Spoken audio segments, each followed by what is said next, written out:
Helmet পরে গুলি করছে, দেখতে পাচ্ছেন।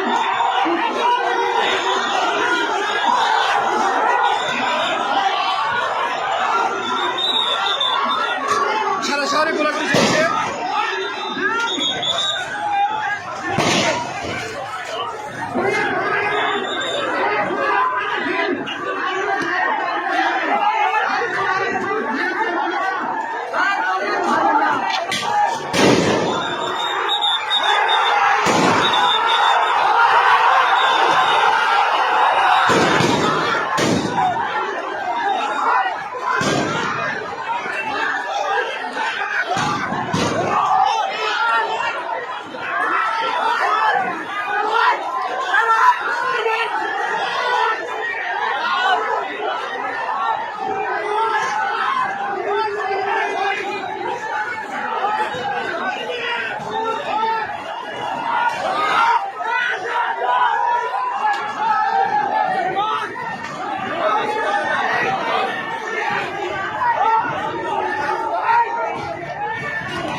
আমরা এখন পাবনা সদর থানার সম্মুখে ভারেরা ইউনিয়নের সাবেক চেয়ারম্যান সাইদ চেয়ারম্যান জিপ গাড়িতে করে এসে হেলমেট মাথায় দিয়ে সাদা পাঞ্জাবি পরে পিস্তল দিয়ে গুলি করে।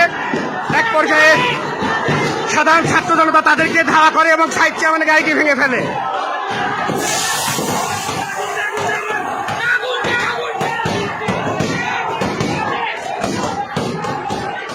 আমরা ল্যাব এইড হসপিটালের সামনে থানার সম্মুখে, সদর থানার সম্মুখে।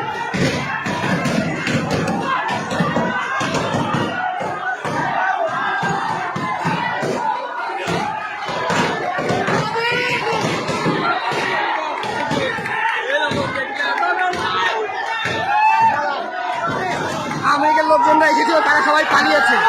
পাবনা শহরে এখন আওয়ামী লীগের কোনো লোকজনকে আর খুঁজে পাওয়া যাচ্ছে না। প্রত্যেক গলিতে গলিতে ছাত্ররা ঢুকে পড়েছে, খাওয়া করছে ছাত্ররাই। পাবনা শহরের সমস্ত গলিতে ছাত্ররা ঢুকে পড়েছে। পুলিশ নিরপেক্ষ ভূমিকা পালন করছে, পুলিশের ভূমিকা নিরপেক্ষ দেখতে পাচ্ছি আমরা। এএসপি মাসুদ আলমের নেতৃত্বে পুলিশের নিরপেক্ষ ভূমিকা দেখতে পাচ্ছি এবং ছাত্ররা সারা শহর দখল করে নিয়েছে। আওয়ামী লীগের লোকজন ককটেল ফুটায় এবং পিস্তলতে গুলি করে, পরবর্তীতে তারা পালিয়ে যেতে বাধ্য হয়।